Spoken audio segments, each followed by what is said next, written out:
Décompresser, se relaxer est l'un des objectifs des vacanciers. Et des lieux comme celui-ci, les spas, sont de plus en plus à la mode. Des bains, des massages et l'utilisation de plantes sont synonymes de bien-être. Aujourd'hui, un nom très exotique est associé à ces pratiques, l'aloe vera. L'aloe vera, c'est une petite plante qui ressemble à un cactus. Elle est connue depuis l'Antiquité pour ses vertus hydratantes et cicatrisantes. Et aujourd'hui, elle a conquis la planète. C'est le parfum numéro 1 des produits de grande consommation, de la lessive au gel douche.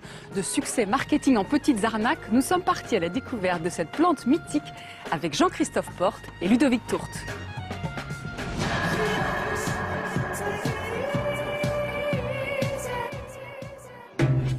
C'est un cours où l'on vient apprendre l'art et les techniques de relaxation. Et en matière de bien-être, il y a désormais une botte secrète que la vingtaine de stagiaires va bientôt découvrir. Ça, c'est une feuille de mon aloe. C'est John. C'est un morceau de John. Isabelle est naturopathe et dirige la formation. Et John, c'est son chouchou, une plante qu'elle découpe en morceaux et qui crée toujours la surprise. Ça, c'est le moment que je préfère du stage. Regarde comme c'est beau. C'est magnifique. Mais le plus étonnant, c'est l'intérieur de la plante. Ça a l'air assez gluant. C'est gluant, c'est frais, c'est vivant. Vous pouvez le mettre sur le visage, vous craignez rien. Vous pouvez faire comme ça sur le visage. L'aloe vera est réputée pour ses propriétés hydratantes, protectrices, et surtout ça répare la peau quand elle a été par exemple malmenée par le soleil, les coups de soleil, les choses comme ça aide à la cicatrisation. Donc c'est très rafraîchissant, donc quand il y a eu un coup de chaud, ça fait beaucoup de bien. Connue depuis l'Antiquité, l'aloe vera est subitement redevenue à la mode. Ludique, agréable à utiliser, elle compte désormais plusieurs millions d'amateurs dans son fan club. Toute la plante est intéressante. Elle est belle à montrer aux clients, elle est belle à présenter, elle est belle à manipuler, à utiliser. Lorsqu'on la découpe, elle est d'une transparence superbe. Le beau fait du bien. Donc tout dans la plante, il n'y a rien à jeter là, tout est bon à prendre. L'aloe vera, c'est une plante tropicale surgie du fond des temps. Son surnom, le docteur vert ou encore la plante de l'immortalité. Sur Internet, ses adeptes vont même jusqu'à lui prêter des vertus contre certaines maladies graves. Mais la plante est surtout miraculeuse pour le commerce. Depuis quelques années, elle a envahi tous les produits de consommation. Hygiène, bien-être, on en trouve partout. Alors que vaut vraiment l'aloe vera? Est-ce la plante miracle tant vantée ou le nouvel élixir des marchands de bien-être?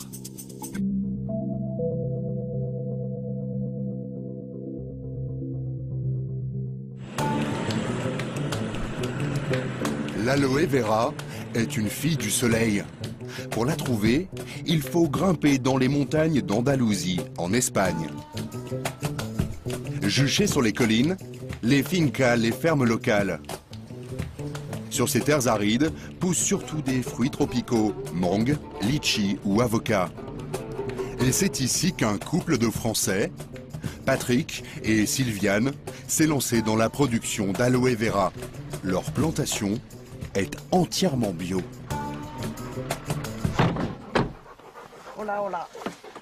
Les plants sont perchés à 800 mètres d'altitude, en pleine nature. Cela fait 20 ans que Patrick et Sylviane cultivent l'aloe vera.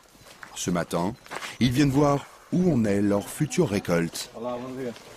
Ils sont beaux ceux-là, dis donc. Hein. Il y a des pépères là-dedans. On va vers la cueillette. La plante est généreuse, elle peut se cueillir tout au long de l'année. Alors cette plante, c'est quoi? C'est un cactus Non, c'est un liliacé. La même famille que l'oignon, l'ail, le lys. C'est pas du tout un cacté.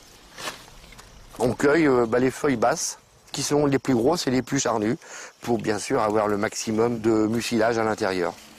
Le mucilage, c'est la pulpe au cœur de la plante. Donc là, Sylviane, c'est ça qui est intéressant. Voilà, c'est ça, cette partie blanche qui est intéressante, qui sert à faire le jus. C'est bon. Voilà. L'aloe vera se consomme d'abord en jus. Bon, on l'épluche un peu mieux que ce que je l'ai fait. On le broie et après on le met en bouteille. Donc ça va faire le jus De ce jus, on va en boire et on va s'en servir pour mettre dans les cosmétiques. Et c'est là qu'on s'aperçoit que la qualité, tous ces filaments, ça fait la qualité du jus. Et ça rend la peau très douce et très hydratée et très restructurée et très régénérée. Voilà. Mais il faut avoir cette qualité-là. Vous voyez voilà. Et on peut le manger aussi. Ça a quel goût? C'est un peu le goût d'oignon. Ça fait vraiment partie de la famille de l'ail, de l'oignon. C'est un petit goût d'oignon. On peut en manger comme ça en salade. Il y a des gens qui mangent en salade l'aloe frais. Sylviane et Patrick sont des puristes. Ils se sont associés avec des planteurs espagnols pour fabriquer leur propre jus d'aloe vera.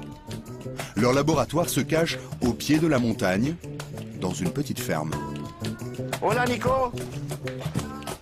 C'est dur de travailler l'après-midi, hein, c'est l'heure de la sieste. Hein. Eh oui, l'heure juste de se lever dans la sieste. Ben, tu vois. On a envoyé les feuilles qui ont été cueillies, voilà, qui sont arrivées en fin de matinée, et donc qui sont traitées, quoi. Hein, ça c'est de la feuille, de la belle feuille, bien épaisse, de bonne qualité. On ne cueille que ce qu'on a besoin de cueillir. On ne cueille pas plus. Une production modeste, quelques centaines de kilos par semaine. Tout est fait à la main, les feuilles sont brossées une à une, l'écorce enlevée, puis la pulpe est pressée. Le résultat, un jus d'aloe vera qu'ils garantissent bio, pur à 100% et sans aucun ajout. C'est le jus qu'on va boire ou celui qu'on va mettre dans notre cosmétique. Et vous voyez, c'est épais, c'est pas de l'eau, c'est pas liquide. Et si vous voulez toucher, c'est très doux. Touche, mais toucher. Touchez, allez voir. La production est ensuite expédiée en France. Au départ, le jus d'aloe se cantonnait à une poignée d'amateurs et aux boutiques bio. Mais aujourd'hui, il est devenu très tendance. Dans leur usine, Sylviane et Patrick fabriquent toute une gamme de cosmétiques à base d'aloe vera pur. Elle a bien la couleur du jus là pour le moment. Hein. Et en ce moment, ils tentent de mettre au point une nouvelle crème solaire. Car l'aloe est très efficace contre les coups de soleil. Le seul problème, c'est la petite odeur d'oignon. Très ressort. 2 secondes après. Ça ressort. De quoi? L'aloe. Ah, pas tant que ça. Ah bah là, il ressort sur la peau de Patrice, il ressort bien. Il y aurait bien sûr un moyen de masquer cette odeur d'oignon. Utiliser cette poudre de l'aloe vera lyophilisée. Avec 1 gramme de poudre, vous faites 200 grammes de produit. Donc ça, c'est du super concentré en fait. C'est du super concentré.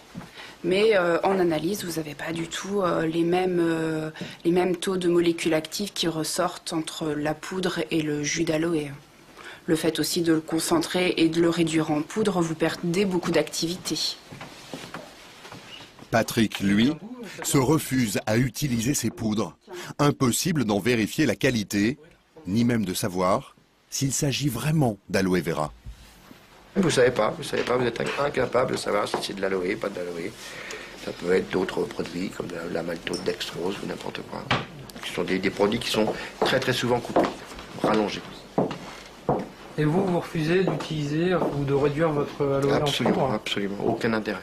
Pour nous, aucun. Où est la plante là? Cette poudre d'aloe vera, il est très facile de s'en procurer. Sur Internet, des centaines de fabricants chinois, pour la plupart, en proposent à des prix imbattables. Avec cette poudre diluée dans l'eau, le litre d'aloe reconstitué coûte 50 fois moins cher que celui de Sylviane et Patrick. Mais cette poudre est obtenue en broyant non pas la pulpe, mais la totalité de la plante, feuilles et racines comprises. Ces principes actifs sont donc quasi inexistants. Et pourtant, la plupart des produits industriels sont fabriqués à partir de poudre d'aloe vera. En quelques années, la plante est devenue la star des rayons. Elle est partout. Les détergents, le papier toilette et même les rasoirs. Mais que valent vraiment ces produits? Nous en avons montré quelques-uns à Isabelle, notre spécialiste de l'aloe vera. Premier point noir, les étiquettes ne sont pas toujours très claires. Sur le papier toilette, il n'y a rien indiqué. On voit qu'il est à base d'aloe vera. On peut se deviner qu'il a été lotionné avec une solution qui contient de l'aloe vera, mais on ne sait pas quoi, quelle est la solution, on ne sait pas quels sont les produits ou les solvants qui sont dedans. Ce produit, c'est du gel apaisant réparateur, aloe vera bio 97%. Donc on se dit, c'est du gel d'aloe vera. Quand j'ai retourné la boîte pour regarder, je vois le composé majeur, c'est de l'eau. En fait, c'est beaucoup d'eau, un peu de poudre d'aloe vera, lyophilisée, et de la gomme de xanthane pour refaire le gel. La majorité des fabricants restent tout aussi flous sur la composition réelle de leurs produits. On ne sait pas quel est le type d'aloe vera, c'est-à-dire on ne sait pas si c'est de la poudre lyophilisée, on ne sait pas si c'est un extrait, on ne sait pas si c'est le gel naturel, on ne sait rien. On sait qu'il y en a. On sait qu'il y en a, mais on ne sait pas sous quelle forme. Et surtout, personne ne sait très bien à quoi il sert. Exemple avec cette grande marque de lessive. Là, il y a marqué, donc sur cette lessive, enrichie en essence naturelle d'aloe vera. Je ne comprends pas en fait cette étiquette et cet emballage parce que l'aloe vera ne se distille pas, donc ça n'est pas une essence. Aucun de ces industriels n'a souhaité nous rencontrer. Le fabricant de lessive nous a répondu par courrier électronique. Il y a bien de l'aloe vera dans le produit, mais il reconnaît que pour un produit rincé comme la lessive, les bénéfices de la plante ne peuvent s'appliquer. En revanche, la présence d'aloe vera facilite le choix du consommateur. En clair, cela fait vendre. Mais pourquoi un tel succès ? L'aloe vera est un vrai coup de génie du marketing. Des propriétés apaisantes, un nom exotique, c'est le cocktail gagnant en pleine mode du bien-être et du naturel. Cette enseigne de la grande distribution vend sous sa propre marque des produits à l'aloe vera. Alors, par exemple, cette lingette bébé. L'engouement bat son plein depuis 3 ans. Mais gare aux excès du marketing. L'aloe vera, je pense que c'est un produit qui s'installe durablement dans la composition de certains produits. Alors, la mode, c'est peut-être justement l'idée pour certains d'aller plus loin, de commercialiser des boissons, puis pourquoi pas des desserts, puis pourquoi pas, je dis n'importe quoi, des chips à l'aloe vera, pour tirer très loin le concept, l'idée. Ça, nous n'y croyons pas. On pense qu'il y a un moment où l'aloe vera devra s'arrêter, quoi, pour résumer un peu la situation. Voilà. Après la mode du monoeil ou du lait de coco, l'aloe vera fait désormais partie du paysage. La plante a même de véritables fans, des aloe addicts, comme Jean-Yves. Cet ancien agriculteur vit près d'Angers. Avec Marie-Dominique, sa compagne, ils sont tous deux grands amateurs de produits naturels. Il y a quelques mois, après une période de grande fatigue, Jean-Yves a découvert la plante. Depuis, il est devenu accro et il boit ça comme du petit lait. Allez, petit bouchon de pulpe. Pas besoin d'en avaler des litres. Une petite larme suffit à son bonheur. Eh bien, je suis en train de prendre ma dose journalière de pulpe, comme je le fais tous les matins avant le petit déjeuner. Donc voilà, je pense c'est la première chose que je fais le matin depuis presque 1 an. Je sens un bienfait, c'est un bien-être, le fait, c'est du tonus, c'est une énergie que j'ai et que, moi, je sais pas, je l'utilise tous les jours, cette énergie, je me sens bien. Mais Jean-Yves ne fait pas que consommer de l'aloe vera. À force d'en boire, il a fini par en vendre. Céline est sa responsable de réseau. La marque qu'il distribue se vend uniquement à domicile. Et ce matin, une dizaine d'invités sont attendus. Il y a Marina et puis Françoise qui sont arrivées. Ça ne ressemble pas vraiment à du commerce, mais plutôt à une réunion entre amis. Il y a des voisins, des collègues de travail. Céline Cochin. Et Céline qui supervise la réunion. Écoutez, merci à vous d'avoir répondu à notre invitation. C'est sympa, un matin comme ça, au saut du lit presque. Pour ceux qui sont en vacances. Pendant 2 heures, Jean-Yves et sa femme vont vanter les mérites de l'aloe vera. Je trouve qu'il y a un côté généreux dans cette plante et assez merveilleux là. J'aime bien ça. Voilà. Alors historiquement, c'est vrai qu'on en parle depuis longtemps de l'aloe vera. Longtemps. L'Antiquité, parce qu'on disait, on savait déjà à l'époque que ça soulageait les brûlures, ça aidait à la cicatrisation. On dit que quand on consomme ce petit bouchon, que l'on conseille tous les jours, c'est comme si on prenait l'équivalent de 5 fruits et légumes par jour. C'est une plante qui contient 85 nutriments.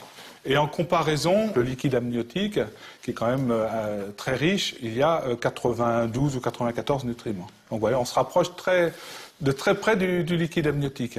On peut vous conseiller de faire un programme en 3 mois. Un programme complet en 3 mois. Voilà. Céline apprécie la prestation. Pour le programme de 3 mois, il faut acheter 3 bidons comme cela. 28,73 € pour un mois. Et si j'ose dire, un mois de bonheur. Et pour ceux qui ne seraient pas tentés par la boisson, la marque propose toute une gamme d'autres produits. Dentifrice. D'accord. Il a la particularité de pouvoir se manger. Ah, il est bon. Ah, c'est délicieux.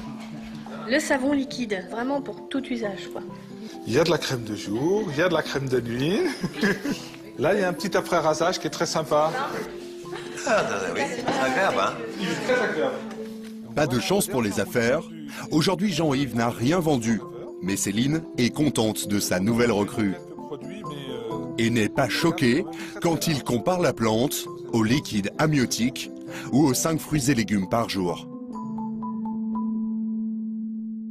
Ça, c'est simplement pour vraiment faire des images comparatives, si vous voulez, pour comparer, la composition de la pulpe d'aloe vera à un produit qui est connu et qui peut être, qui est connu de tous, voilà, tout simplement. C'est vraiment des images pour aider à mieux comprendre ce que c'est cette pulpe, hein, justement pour ne pas tomber dans le miraculeux, le fantastique et le sensationnel. Céline habite à quelques kilomètres de là, avec son mari et leurs 4 enfants. En 6 ans, l'aloe vera est devenu le business qui fait vivre toute la famille. Le mari de Céline a même démissionné pour travailler avec elle à plein temps. Et chez eux, il y a de l'aloe vera dans toutes les pièces. Pulpe d'aloe vera qu'on utilise et qu'on met dans le frigo. Depuis bazar, la cuisine. Ici, j'allais dire, on a un petit panier qui sert à mettre différentes choses. Voilà, c'est le panier familial. Jusqu'à la salle de bain. Lotion de massage relaxante, déodorant à l'aloe vera, dentifrice à l'aloe vera, shampoing à l'aloe vera, gel douche à l'aloe vera, voilà. Qu'est-ce que ça a de bien, cette plante?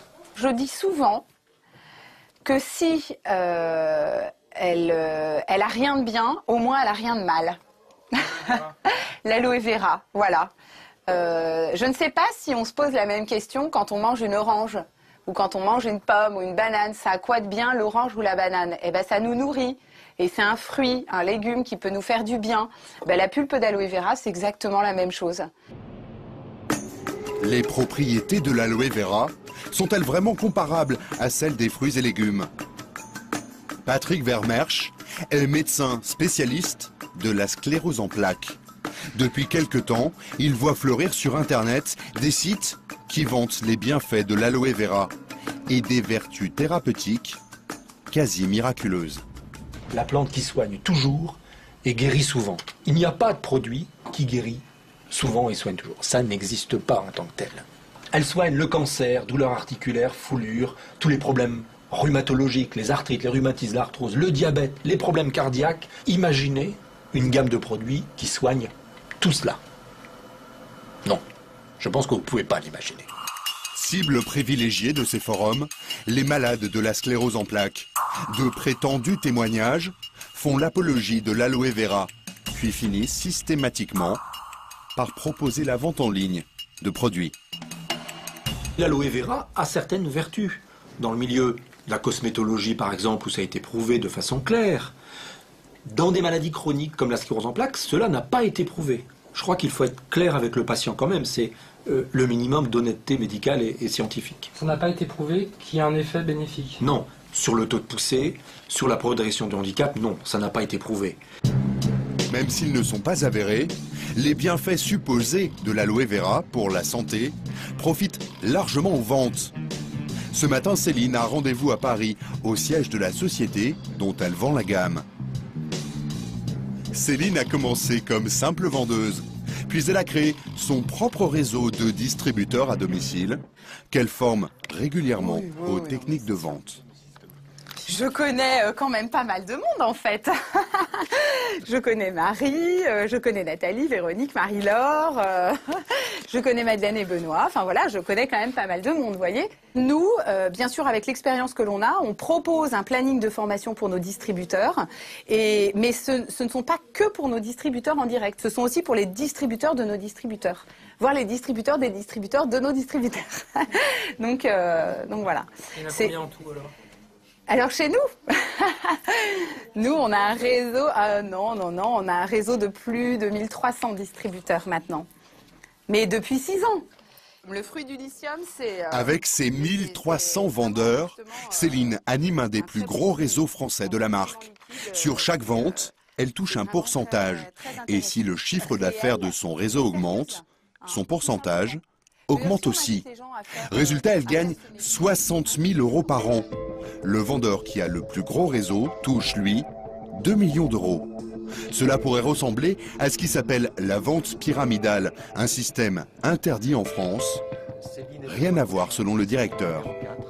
Elle est strictement interdite, la vente pyramidale. Qu'est-ce que c'est que la vente pyramidale? C'est quoi? C'est très simple. On ne gagne pas d'argent avec de la vente, on gagne de l'argent en faisant rentrer des gens dans l'activité et en leur demandant des tickets d'entrée très élevés. C'est ça la vente pyramidale. Ça n'a rien à voir avec notre industrie. Nous, on est centré sur le produit, on est centré sur la vente, on est centré sur la satisfaction du client.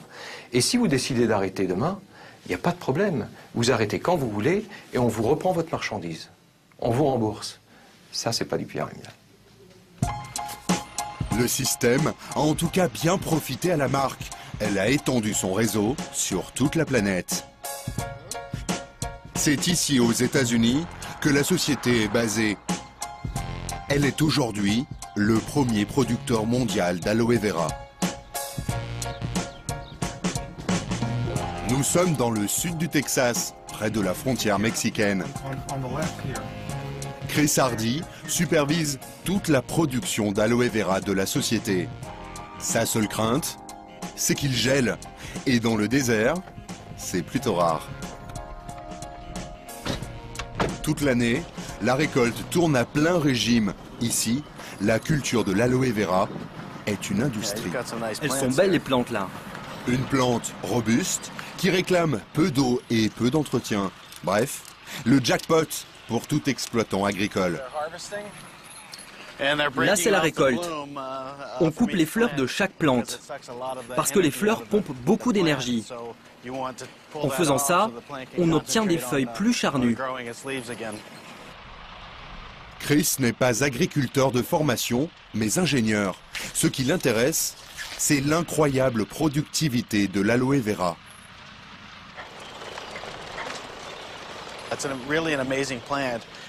C'est vraiment une plante incroyable. Si les conditions sont parfaites, vous pouvez planter un aloe de 50 cm de haut et au bout de 8 mois, il va donner 3 à 4 récoltes par an. En tout, on cueille 12 millions de kilos d'aloe chaque année. 12 millions de kilos? Oui, rien que sur ce champ. Des plantations comme celle-ci, la société en a partout, au Mexique et en République dominicaine, en tout plus de 7000 hectares. La production est à l'échelle gigantesque. Dans les usines de la société, l'aloe vera est épluché, broyé, pressé 7 jours sur 7. En 4 heures, la plante est transformée en un jus qui vaut de l'or, près de 30 € le litre. À 800 km de là, Dallas, la plaque tournante de l'aloe vera. C'est de cet entrepôt que la marque exporte ses produits vers le marché mondial. Là, c'est la zone de réception. C'est l'endroit où l'on travaille le plus dans tout le bâtiment. Dans ces caisses, il y a du jus d'aloe vera pur. 1300 litres dans chaque conteneur. Ça vient directement de nos fermes partout dans le monde, de la République dominicaine au sud du Texas. Des containers comme celui-ci, il en arrive 250 tous les matins. Plus de 300 000 litres d'aloe vera transitent ici chaque jour. La société fabrique plusieurs sortes de boissons et des cosmétiques, tous à base d'aloe vera. Ça, c'est du savon liquide. On a le meilleur savon liquide du monde. En 30 ans, la marque a conquis la planète. Chiffre d'affaires global, 2 milliards de dollars.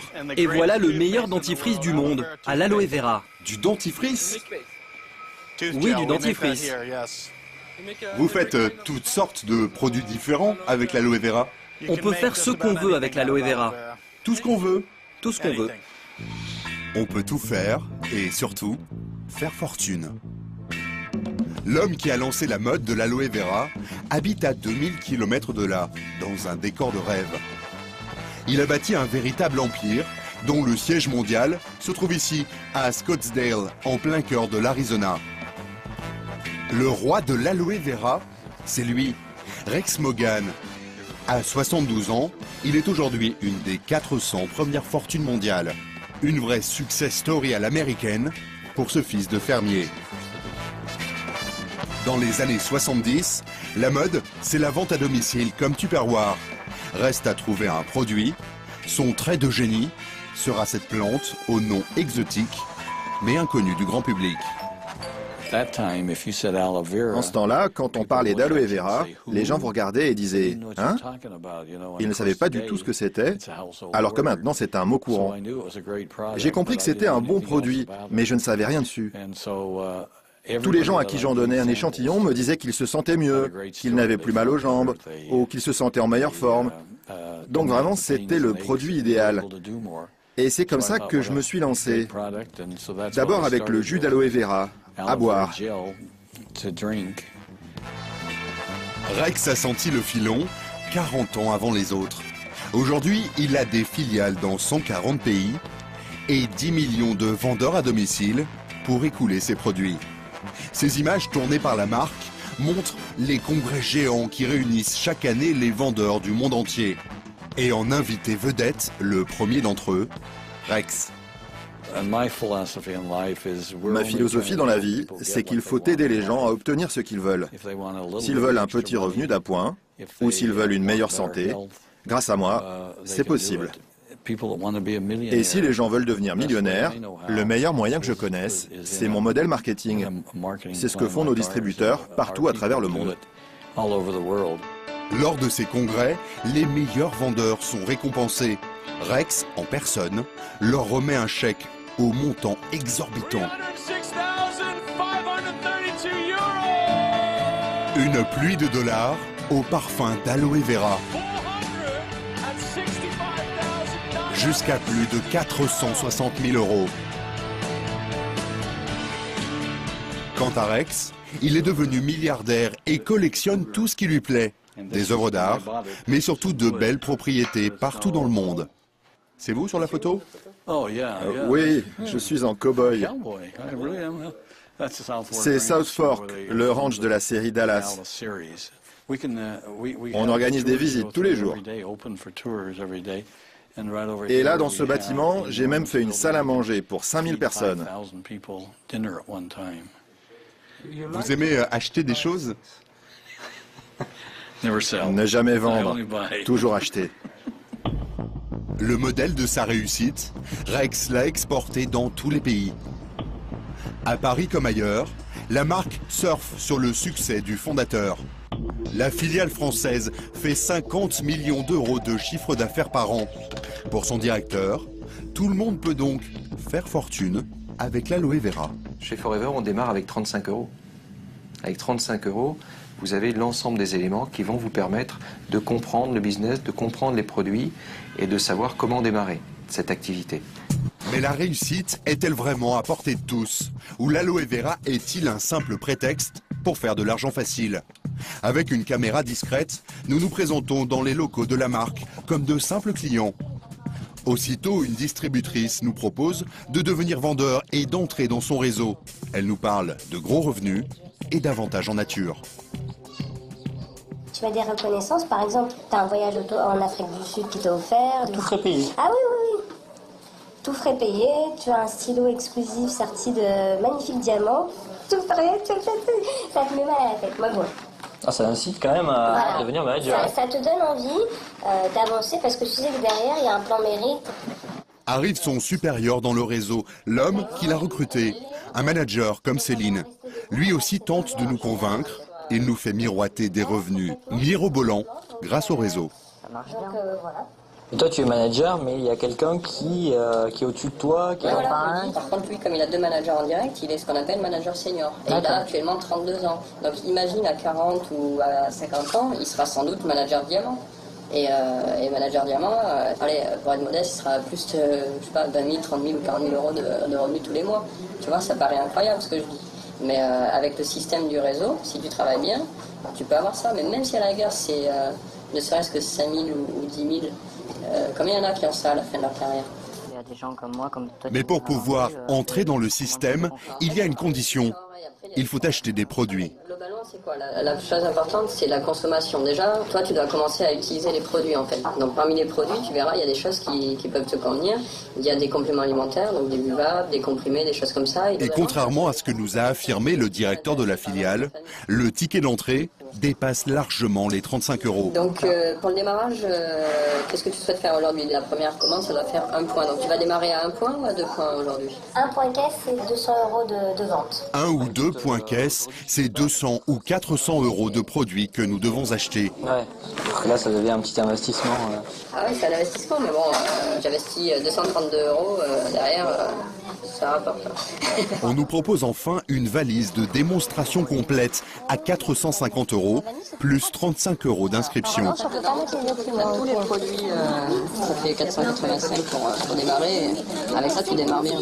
Facture totale, 485 € de produits qu'il va nous falloir écouler pour rentrer dans nos frais. Une course à la vente où il n'est plus beaucoup question d'aloe vera et où, tout en haut du système, celui qui gagne à tous les coups s'appelle Rex. Voici comment une petite plante du désert, aux allures de cactus, est devenue en quelques années un redoutable business. Les amateurs y verront la reconnaissance de ses qualités. Les marchands de bien-être, une source inépuisable de profit jusqu'à ce qu'une autre plante lui vole la vedette. Mais sa longévité est à l'échelle des siècles. La plante de l'immortalité survivra sans doute à son succès.